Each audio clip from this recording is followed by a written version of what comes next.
নমস্কার, নিউজ আরসিবিএস এ আপনাদের স্বাগত। আপনাদের সঙ্গে রয়েছে আমি পায়েল। বিস্তারিত খবরে যাব, কিন্তু তার আগে দেখে নেব হেডলাইন্স। খেজুরিতে 6 বছরের শিশুকে মদ খাওয়ানোর অভিযোগ, দোষীদের শাস্তির দাবি তুললেন পঞ্চায়েত প্রধান। হলদিয়ায় আরো শিল্পের বিকাশ হবে, মিৎসুবিশি কারখানা পরিদর্শনে এসে জানালেন অংশীদার পূর্ণেন্দু চ্যাটার্জি। শিক্ষকতার দিকে ঝোঁকায়, মার খাচ্ছে কলেজে বিভিন্ন বিষয় পড়ার আগ্রহ, সিট খালি থাকায় বাড়ছে আশঙ্কা।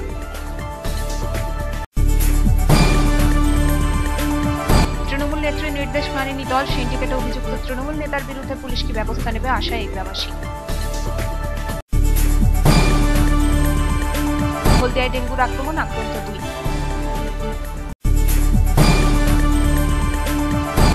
কৃষক রত্ন সম্মানে সম্মানিত হলেন ময়নার এক চাষি, খুশির হাওয়া পরিবারে। মহিষাদলে হনুমানের কামড়ে আক্রান্ত 5, আতঙ্কিত এলাকাবাসী। রাজ্য সাঁতার প্রতিযোগিতায় সেরা 13 মুখোপোধি প্রতিযোগী, হলদিয়া শ্রুতি স্বেচ্ছাসেবী সংস্থার খুশির জোয়ার। আসছে বিস্তারিত খবরে। 6 বছরের শিশুকে মদ খাওয়ানোর অভিযোগ উঠল 4 যুবকের বিরুদ্ধে। খেজুরির কামারদা এলাকার ঘটনা। স্কুলে যাওয়ার সময় ওই শিশুকে জোর করে মদ খাওয়ানো হয়। বিষয়টি প্রধান শিক্ষকের নজরে এলে পঞ্চায়েত প্রধানকে খবর দেওয়া হয়। দোষীদের দৃষ্টান্তমূলক শাস্তির দাবি করেন পঞ্চায়েত প্রধান। 6 বছরের শিশুকে মদ খাওয়ানোর অভিযোগ উঠল 4 যুবকের বিরুদ্ধে। খেজুরির কামারদা এলাকার ঘটনা। স্কুলে যাওয়ার সময় ওই শিশুকে ডেকে জোর করে মদ খাওয়ায় উত্তম মাল, বাবলু মাঝি, নাড়ু এবং অরুণ প্রধান নামে 4 যুবক। মদ্যপ অবস্থায় স্কুলে যায় কামারদা বড়পচা তপশিলি প্রাথমিক বিদ্যালয়ের শিশু শ্রেণীর ওই পড়ুয়ারা। স্কুলে গিয়ে মদ খাওয়ার কথা বন্ধুদের বলে ওই ছাত্র। মদ কে খাইয়েছে তুমি? নাড়ুদা। কখন খাইয়েছে এটা? মঙ্গলবারে। আজকে স্কুলে যাওয়ার সময় কি খাইয়েছে? আজকে স্কুলে যাওয়ার সময় দিলি মামা। এর কি জোর করে তোমাকে খাইয়েছে নাকি? মুক্তি পেয়েছে। কি বলছে ওরা? খাওয়ানোর সময় কি বলছে? কিছু হয়নি। এরপর ছাত্ররা মদ খাওয়ার কথা প্রধান শিক্ষককে জানায়। এই স্কুলে আজকেরই 11টা 15-20 সময় আমি জানতে পারি যে আমার প্রি প্রাইমারি একটি ছাত্র, নাম হচ্ছে শান্তনু দলাই, সে এসছে মদ খেয়ে। তো তাকে ছেলেপুলেরা চিৎকার চেঁচামেচি করছিল। তখন আমি তাকে ডেকে দেখলাম তার মুখ থেকে মদের গন্ধ বেরোচ্ছে। তাকে বিষয়টা জিজ্ঞাসা করলাম। তখন সে আমাকে বলল যে পাশের ছেলেরা কেউ তাকে মদ খাইয়েছে জোর করে স্কুল আসার পথেই। তখন তার গার্ডিয়ানকে আমি ডেকেছিলাম এবং বলেছিলাম যে এই বাচ্চা তো এই অবস্থায় এসছে, ও দুষ্টুমি করে ঠিকই, কিন্তু এই মদ্যপ অবস্থায় এসছে আর এরকম অসুস্থতা বোধ করছে, আপনি একে স্কুল থেকে আপনি নিয়ে যান। পরে আমরা প্রশাসনিকভাবে কিছু খবর যদি আপনি জানাতে চান আমি জানাচ্ছি। প্রধান শিক্ষক ডেকে পাঠান ওই ছাত্রের দাদুকে। মদ খাওয়ার বিষয়টি জানানো হয় তাকে। জানা গেছে এর আগেও 2 বার ওই ছাত্রকে মদ খাওয়ানো হয়। কি হয়েছিল আমি তো কিছু জানি না, ওই যে মেজা বলছে আমি তাই বলছি। তো বাড়িতে আছি, হঠাৎ দেখি 2-4 জন বাচ্চা এলো ডাকতে, তোমাকে মাছটা ডাকতেছি। আমি গেলাম, না ও সাইডে দাঁড়িয়ে আছে। তাই মাছটা বলছে কী হয়েছে, না ও ছেলেটা মদ খেয়ে এসছে আর কি। ও কোথায় মদ পেলো খেলো, আমি তা তো আমি জানি না। না হ্যাঁ, ও বলছে মদ খেয়ে এসছে, আর হচ্ছে যে সাইডে বসে বাচ্চারা বলছে গ্যাস করছে। তারপরে ওকে দেখে আমি মুখ শুনলাম মদি খেয়েছে। তারপর ওকে জিজ্ঞেস করলাম তো কী খাইয়েছে, ও আমাকে এই নাম বললো যে আমাকে দিলীপ মামা খাইয়েছে। ওকে মাস্টার বলে আপনি ওকে বাড়ি নিয়ে যান। আমি বাড়ি নিয়ে এসেছি। ওকে যে খাওয়াইছে তার বিরুদ্ধে আপনি কী করবেন, ওদের সঙ্গে আপনি দেখা করুন। এরপর বিষয়টি কানে যায় পঞ্চায়েত প্রধান নির্মল কুমার পাত্রের। পঞ্চায়েত প্রধানের উদ্যোগে ওই ছাত্রকে স্থানীয় হাসপাতালে ভর্তি করা হয়। স্টমাকে অ্যালকোহল থাকার প্রমাণ পায় চিকিৎসকেরা। ঘটনাটি নিন্দনীয়। দোষীদের উপযুক্ত শাস্তির দাবি তুললেন পঞ্চায়েত প্রধান। এর আগেও 2 বার ওই ছাত্রকে মদ খাওয়ানো হয়। এও তো শিশু নিগ্রহের ঘটনা। শিশু নিগ্রহের ঘটনায় খবরের শিরোনামে উঠে এলো জেলার নামও। আমি এই কাজের ব্যস্ততার মধ্যে হঠাৎ শুনলাম যে আমাদের কামারদাতে শান্তনু দোলাই বলে একটি ছেলে তার মামার বাড়িতে থাকে। তার স্কুল যাওয়ার সময় কয়েকজন মদ্যপ অবস্থার কিছু মানুষ মদ খাচ্ছিল, ছেলেটিকে জোর করে মদ খাইয়েছে। তো আমরা কথাটা শোনার পরে তার গার্ডিয়ানসকে আমরা বললাম যে ইমিডিয়েটলি ওকে হসপিটালে নিয়ে যান, এবং আমাদের কামারদা প্রাথমিক স্বাস্থ্যকেন্দ্রে নিয়ে গেল এবং তাকে টেস্ট করানো হয়েছে এবং সেটা প্রমাণিত হয়েছে যে তাকে মদ খাওয়ানো হয়েছে। এবং স্কুল থেকেও আমরা ঘটনাটা শুনেছি। আমরা লোকালি এটা তীব্র প্রতিবাদ করেছি যে মদ্যপ মানুষদের কি উপদ্রব হয়েছে, এবং আমরা প্রশাসনকে বারবার বলছি যে এদের কঠিনতম শাস্তি দেওয়া হোক, এদের অ্যারেস্ট করা হোক। এবং এদের মধ্যে এই বাচ্চাটিকে যারা জোর করে মদ খাইয়েছে তারা হচ্ছে প্রভাত মালের ছেলে উত্তম মাল, বুবুন মাল, নাড়ু মাল, তারপরে অরুণ প্রধান, জাহানাবাদ বাড়ি। সমীর মাইতির রিপোর্ট, নিউজ RCBS। হলদিয়ার শিল্প সম্ভাবনা নিয়ে আশাবাদী, এমনটাই জানালেন হলদিয়ার মিৎসুবিশি কারখানার অন্যতম অংশীদার পূর্ণেন্দু চ্যাটার্জি। বুধবার সকাল থেকে সারাদিন সদ্য নেওয়া অংশীদারি কারখানা পরিদর্শন করে সাংবাদিকদের মুখোমুখি হন তিনি। হলদিয়া শিল্প সম্ভাবনা নিয়ে আশাবাদী তিনি। রেজাল্ট দেখে মানুষও আশাবাদী হবে এমনটাই বিশ্বাস তার। সদ্য হাতে নেওয়া হলদিয়ার মিৎসুবিশি কারখানা পরিদর্শনে এসে বুধবার একথা জানিয়েছেন কারখানার অন্যতম অংশীদার পূর্ণেন্দু চ্যাটার্জি। হলদিয়ার শিল্পের অবস্থা খুবই ভালো বলেও এদিন দাবি করেন তিনি।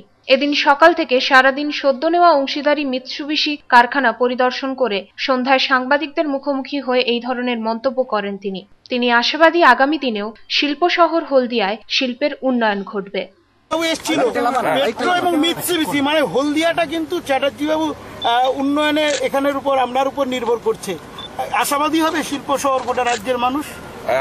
আমি তো আশাবাদী, এবং মানুষরা দেখে তারপরে যখন রেজাল্ট দেখবে তখন না আশাবাদী হওয়া উচিত। কেমন দেখলেন মিৎসুবিশি? অনেক টাইম দিলেন। আমার খুবই ভালো লাগলো। ডেভেলপ করবেই। হ্যাঁ, এটা ডেভেলপ করবে।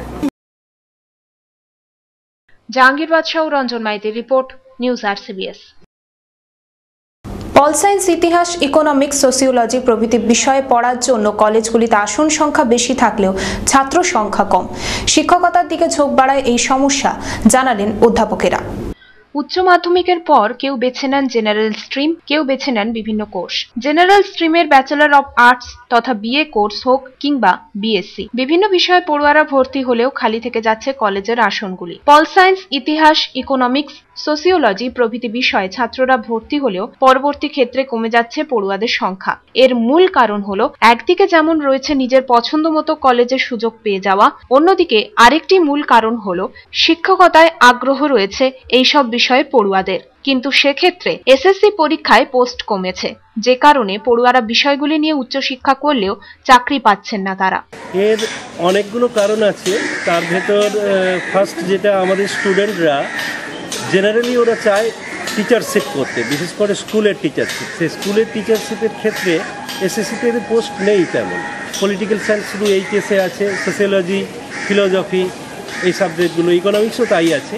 এই জন্য এদের স্টুডেন্ট সংখ্যাটা কমে যাচ্ছে। SSCর কারণ, কিন্তু এই স্টুডেন্টগুলো যদি WBCS-এর কথা চিন্তা করে বা কম্পিটিটিভ এক্সামিনেশনের কথা চিন্তা করে, তাহলে কিন্তু পলিটিক্যাল সায়েন্স, ইকোনমিক্স এই সাবজেক্ট থেকে ওদের অনেক লাভ আছে। সেই দিকটা কিন্তু চিন্তা করছে না। এটা আমাদেরও একটা ফল্ট আছে। আমাদেরকে এটা মোটিভেশনটা আনতে হবে স্টুডেন্টদের কাছে, যে তোমরা শুধু টিচারশিপ ভাববে না, ভাবো অন্যান্য বিষয়গুলো, কম্পিটিটিভ এক্সামিনেশন বা আমাদের যেগুলো অ্যাডমিনিস্ট্রেটিভ পোস্ট আছে সেইগুলো ভাবলে কিন্তু ওরা আবার আমাদেরকে এটা একটা সবাই মিলে এগাতে হবে। কলেজগুলিতে 100টি আসন থাকলেও সেখানে কলেজগুলিতে ভর্তি হচ্ছে মাত্র 20 থেকে 25 জন ছাত্র। 70% ছাত্রের ঘাটতি পড়ছে কলেজগুলিতে। তবে এইসব বিষয় নিয়ে পড়লে যে চাকরি পাবেন না পড়ুয়ারা, এমনটা নয়। শিক্ষকতা ছাড়া WBCS, IPS প্রভৃতি পরীক্ষাগুলিতে এই বিষয়গুলি যথেষ্ট গুরুত্বপূর্ণ। সেক্ষেত্রে ছাত্ররা আগ্রহ দেখাচ্ছেন না, এমনটাই জানালেন কাঁথি PK কলেজের অধ্যাপক। এই সকল ছাত্রছাত্রীদের ম্যাক্সিমামই কোনো সুযোগ পাচ্ছে না। বিশেষ করে এদের কাছে তো SSC বা ওই রকম পরীক্ষা, মাস্টারি, সেগুলো আর পাচ্ছে না বলে পাচ্ছে। মানে কীরকম সিট কমে গেছে? বিশেষ করে পল সায়েন্স, পল সায়েন্সে সব থেকে বেশি কমেছে, হিস্ট্রিতে তারপরে কমেছে, ফিলোসফিতে তার থেকে বেশি কমেছে, ইকোনমিক্সে কমেছে। অ্যাভারেজ পল সায়েন্সে প্রায় অ্যামাউন্ট 70%, 60%, 65, 60 to 70%। মানে অনার্সে ভর্তি হচ্ছে না স্কুলে। কারণটা কি? মূল কারণটা কি? মূল কারণ আমার যেটা মনে হয়, আমার ব্যক্তিগত অভিজ্ঞতায় যেটা আমি দেখেছি, যে SSCতে তাদের কোনো অপরচুনিটি নেই। গ্র্যাজুয়েশনের পরে তারা ISO দিতে পারে, WBCSও দিতে পারে, IPSও দিতে পারে বা কম্পিটিটিভ পরীক্ষা দিতে পারে, বাট তারা ঠিক সেই সকল স্কোপগুলো অ্যাভেল করতে চায় না, শুধু দেখছি কোথায় মাস্টারই পাবো। মানে আপনার কলেজে কতগুলো সিট ছিল, কত ভর্তি হয়েছে লাস্ট? আমাদের 110টা সিট, এখন লাস্ট ভর্তি হয়েছে সম্ভবত 37টা। বাকি সিট তাহলে কি হবে? বাকি সিট খালি। ছাত্রদের মধ্যে আগ্রহ কমায় কলেজের পরিস্থিতি এমনই যে বেশ কয়েকদিন পরে বন্ধ করে দিতে হবে এই সব বিষয়গুলি। তবে সেক্ষেত্রে মন্ত্রী সৌমেন মহাপাত্র বলেন, দেখুন এইখানে সরকারের কি দেখার আছে, এখানে আমি মনে করি যেহেতু এডুকেশন দপ্তর মন্ত্রী আছেন, মুখ্যমন্ত্রী আছেন, তারা নিশ্চিত ভাবছেন, তবে তো ছাত্র তার পছন্দ মতো সে তার কেরিয়ারে কি ভাববে সেই অনুযায়ী সে পড়াশোনা করবে। কিন্তু সরকার পক্ষ থেকে যতগুলি সাবজেক্ট প্রয়োজন আছে সবটাই আমাদের পড়াতে হবে। তাতে ছাত্র সংখ্যা কতটা কমবে কতটা বাড়বে তার উপরে নির্ভর করে সরকার তাতে। জাহাঙ্গীর বাদশাহ রিপোর্ট, নিউজ RCBS। তৃণমূল নেতার বিরুদ্ধে দলেরই এক কর্মীর জমিতে চাষে বাধা দেওয়ার অভিযোগ উঠল এগরায়। অভিযোগ, ওই কর্মীকে প্রাণে মেরে ফেলার হুমকিও দেওয়া হয়। অভিযোগ জানানো হয়েছে এগরা থানায়। তৃণমূল নেত্রীর নির্দেশ মানেনি খোদ তার দলেরই স্থানীয় নেতৃত্ব। এবার মুখ্যমন্ত্রীর নির্দেশ মেনে এগরা থানার পুলিশ অভিযুক্তদের বিরুদ্ধে ব্যবস্থা গ্রহণ করে কিনা সেটা দেখতে চায় নিচুতলার এক তৃণমূল কর্মী ও তার পরিবার। মঙ্গলবার রাজ্যের পুলিশ মন্ত্রী তথা মুখ্যমন্ত্রী মমতা ব্যানার্জি পুলিশকে নির্দেশ দিয়েছেন রাজনৈতিক রং বিচার না করে অভিযুক্তদের বিরুদ্ধে ব্যবস্থা গ্রহণের। দুই নির্দেশকে বুড়ো আঙুল দেখিয়ে এগরায় এক তৃণমূল নেতার বিরুদ্ধে দলেরই এক কর্মীর জমিতে চাষে বাধা দেওয়ার অভিযোগ উঠল। আরও অভিযোগ, দলীয় স্তরে অভিযোগ করেও সুরাহা না পাওয়ায় পুলিশের কাছে আইনের সাহায্য চেয়েছেন ওই তৃণমূল কর্মী। রাজেন্দ্রচক গ্রামের বাসিন্দা তৃণমূল কর্মী অরবিন্দ বর জানিয়েছেন, গত 25 তারিখ নিজের জমিতে চাষ করতে নামলে তাকে বাধা দেয় তৃণমূলের স্থানীয় বুথ সভাপতি বিভূতি বর। অরবিন্দের আরও অভিযোগ, স্থানীয় এই তৃণমূল নেতার সাথে আসা সাগরেদরা তাকে ভূপতি বরের সামনেই হুমকি দিয়েছে জমিতে চাষ করতে নামলে প্রাণে মেরে ফেলবে। এমনকি বুথ সভাপতির এই ধরনের আচরণের কথা অঞ্চল এবং ব্লক সভাপতির কাছে জানিয়েছেন, কিন্তু দলের তরফ থেকে কোনো ব্যবস্থা গ্রহণ করা হয়নি, এমনটাই মত তার। আমি অরবিন্দ বর, আমি ধাবার চকের জায়গা কিছু অনেক দীর্ঘদিন থেকে চাষ করে এসেছি। রাজেন্দ্র চকের কিছু ব্যক্তি তারা আমার জমিনের উপরে বাধা দেয়। ব্যক্তি বিভূতি বর, নির্মল বর, গণেশ বর, লীলকুণ্ঠ রাহুল, মানিক বর। এরা কি করে? এরা তৃণমূল করে, আমিও তৃণমূল করি। সেই বিবাদে পাওয়ার টিলারওয়ালাকে বলে দেয় আমার জমি যাতে নাঙল হয়। পাওয়ার টিলারওয়ালা বারবার তার বাড়িতে গেছি, তারা বলছে আমাদের এই লোক আমাদেরকে বাধা করেছে, ডাবল করতে বারণ করেছে, তার জন্য নাম করি। তার জন্য আমি এগরা থানায় ওই ব্যক্তিগুলোর বিরুদ্ধে আমি জিডি করি। জিডি করার পরে আমি আমার নেতাদের কাছে গেছি, বলেছি, কাকতি বিনেছি, আমি সাধারণ খুব দুস্থ পরিবারের ছেলে, আমার এইটুকু সম্পত্তি আর আমার কোনো যে জমি নেই, সেই কারণে যাতে আমি চাষাবাদ করতে পারি সেই জন্য আপনাদের কাছে আমি অনুরোধ, আমি মুখ্যমন্ত্রীর কাছে দ্বারস্থ হব। এ বিষয়ে এগরা থানায় অভিযোগ দায়ের করা হয়েছে। থানার তরফ থেকে আশ্বাস দেওয়া হয়েছে অভিযোগের আইন অনুযায়ী ব্যবস্থা গ্রহণ করা হবে। এখন এ বিষয়ে অধীর অপেক্ষায় রয়েছেন রাজেন্দ্র চকের অধিবাসীরা। এই বিষয়টা আমাদের নজরে আছে, এটা দীর্ঘদিনের সমস্যা। গত দিনেও 34 বছর বাম জমানায় কোনো সমস্যার সমাধান তারাও সিপিএমও করতে পারেনি, আমরাও সঠিক এখনো সমাধান করতে পারিনি। তো বিষয়টা নেতৃত্ব নজরে আছে, তারাও দেখছে, আমরাও দেখছি। আশা করছি আগামী দিনে একটা মিটমাট হয়ে যাবে। থেকে অরবিন্দ বর তৃণমূল করে এবং আমার বুথেরই সে কর্মী, এটুকু কথাও বলতে পারি।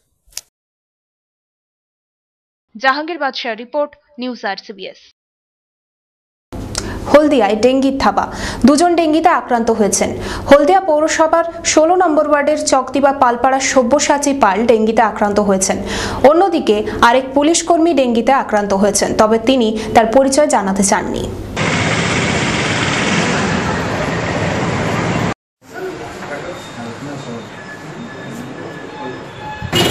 আমাদের এখানে নবজীবন নার্সিংহোমে এখন সব্যসাচী পাল বলে যে পেশেন্ট ভর্তি আছে, 17 বছর বয়স। ও প্রথমে বমি আর জ্বর নিয়ে ভর্তি হয়। আমরা কিছু ইনভেস্টিগেশন করে জানতে পারলাম যে ডেঙ্গু হয়েছে। এর আগেও আমাদের কাছে দুজন পেশেন্ট ভর্তি হয়েছিল ডেঙ্গু নিয়ে, যে ডেঙ্গু পেশেন্ট এখানে চিকিৎসা করে পেশেন্ট সুস্থ হয়ে বাড়ি গেছে। তো ইতিমধ্যে আমাদের কাছে আরও অজানা অনেক ধরনের পেশেন্ট ভর্তি আছে, আপাতত 3-4 জন পেশেন্ট ভর্তি আছে অজানা জ্বর নিয়ে। তো আমরা এই ধরনের পরিষেবা দিয়ে থাকি যেগুলো আমাদের এখানে সম্ভব, আমাদের হলদিয়ার মতো পরিকাঠামোতে আমাদের নার্সিংহোমে যতগুলো সম্ভব হয় সেভাবে আমরা পরিষেবা দিয়ে থাকি। জাহাঙ্গীর বাদশাহ রিপোর্ট, নিউজ RCBS। কৃষক রত্ন সম্মানে সম্মানিত হলেন ময়না থানার বাগচা গ্রাম পঞ্চায়েতের খিদিরপুর গ্রামের অধিবাসী সুধীর ভৌমিক। শনিবার অঞ্চলের তরফ থেকে তাকে সম্মানিত করা হয়। ময়না থানার বাগচা গ্রাম পঞ্চায়েতের খিদিরপুর গ্রামের অধিবাসী সুধীর ভৌমিক গত বৃহস্পতিবার ময়না ব্লক থেকে কৃষক রত্ন সম্মানে সম্মানিত হন। এরপর শনিবার বাগচা অঞ্চলের তরফে তাকে সম্মানিত করা হয়। উপস্থিত ছিলেন বাগচা গ্রাম পঞ্চায়েতের প্রধান কৃষ্ণা বর্মন এবং উপপ্রধান প্রকাশ কান্ডার সহ বিশিষ্টরা। উপপ্রধান প্রকাশ কান্ডার বলেন, সুধীর বাবুর এই কৃতিত্বে খুশি তারা। আজকে যে অনুষ্ঠানে সম্মান দেওয়ার জন্য বাগচা গ্রাম পঞ্চায়েতের পক্ষ থেকে রাখা হয়েছে, উনি যে কৃষক বন্ধু হিসাবে চিহ্নিত হলেন তার কারণটা হচ্ছে এই জায়গায় উনি দীর্ঘদিন 78 সাল থেকে ওনার সঙ্গে বাগচা গ্রাম পঞ্চায়েতে পরিচিত এবং সেই জায়গায় বাগচা গ্রাম পঞ্চায়েতে বিভিন্ন শাক সবজি থেকে আরম্ভ করে বিভিন্ন ধান চাষ এবং এই যে গাছপালা থেকে আরম্ভ করে মাছ চাষ থেকে আরম্ভ করে সুধীরবাবু কিন্তু ওই 78 সাল থেকে উনি কিন্তু শুরু করেছিলেন। সেই জায়গায় বাগচা গ্রাম পঞ্চায়েতে বিভিন্ন মানুষ বিভিন্ন জায়গায় এই কৃষি দপ্তরের উন্নয়নের কাজ করেছেন, কিন্তু তার মধ্য থেকে বাগচা গ্রাম পঞ্চায়েতে আমরা বহু চিন্তা ভাবনা করার ফলে সেখানে সুধীরবাবুর নামটা আমরা কিন্তু চিহ্নিত করি। এরপর আমাদের প্রতিনিধি সুধীরবাবুর বাড়িতে পৌঁছান। দেখা গেল সবজি চাষ, মাছ চাষ এবং মুরগি প্রতিপালন করেছেন তিনি। সুধীরবাবু বলেন, বাড়িতে 8 সদস্যের আহার মেটানোর পরও সপ্তাহে 2 দিন সবজি বিক্রি করেন তিনি। তবে তার ধান চাষের জন্য কিছু পরিমাণ জমিও রয়েছে 50টি নারকেল গাছও। কৃষক রত্ন পুরস্কার পেয়ে তিনি গর্বিত এবং আনন্দিত। 78-77 সাল থেকেই আমি বরাবর সবজি চাষ, এই ধান চাষ, মাছ চাষ করি। এটার উপর ঝিল আছে, মাছ চাষের সামনে, বাকি টুকি থেকে ধান চাষ বেশি নেই। প্রত্যেক বাজারে সবজি বিক্রি হয়। আমাদের এখানে সপ্তাহে 2টো করে বাজার হয়। সেই বাজারে প্রত্যেক বাজারে এতদিন আমি কষ্ট করে যাও কম করে সংসার 7-8 জনের সংসার চলে আমাদের। আজ খুব আনন্দিত এবারে। অসিত বেরাও, জাতপেরা রিপোর্ট, নিউজ RCBS। হনুমানের কামড়ে আক্রান্ত হলেন মহিষাদলের চকমাশুড়িয়া গ্রামের 2 শিশু সহ 5 জন গ্রামবাসী। প্রথমে তাদের মহিষাদল বাসুলিয়া গ্রামীণ হাসপাতালে নিয়ে যাওয়া হয়। সেখানে একজনের অবস্থা আশঙ্কাজনক হওয়ায় তাকে তমলুক জেলা হাসপাতালে পাঠানো হয়। কয়েকদিন ধরে পূর্ব মেদিনীপুর জেলার মহিষাদল থানার চকমাশুড়িয়া গ্রামে হনুমানের অত্যাচারে অতিষ্ঠ হয়ে উঠেছিলেন স্থানীয় মানুষেরা। রাস্তা দিয়ে যাতায়াত করতে পারছিলেন না শিশু থেকে শুরু করে পুরুষ এবং মহিলারা। বুধবার সকালে রাস্তা দিয়ে যাওয়ার সময় 2 শিশু সহ মোট 5 জন হনুমানের কামড়ে আক্রান্ত হন। তাদের প্রথমে স্থানীয় মহিষাদলের বাসুলিয়া গ্রামীণ হাসপাতালে নিয়ে যাওয়া হয়। সেখানে শুভ ঘোড়াই নামে এক নবম শ্রেণীর ছাত্রের অবস্থা আশঙ্কাজনক হওয়ায় তাকে তমলুক জেলা হাসপাতালে চিকিৎসার জন্য স্থানান্তরিত করা হয়। স্থানীয় সূত্রে জানা গেছে, দীর্ঘদিন ধরে এলাকার বেশ কিছু হনুমান এলাকার সবজি, ফল এবং বাড়ি ভাঙচুর সহ মানুষদের ওপর আক্রমণ শুরু করে। বিষয়টি স্থানীয় বন দপ্তরে জানানো হয়েছে।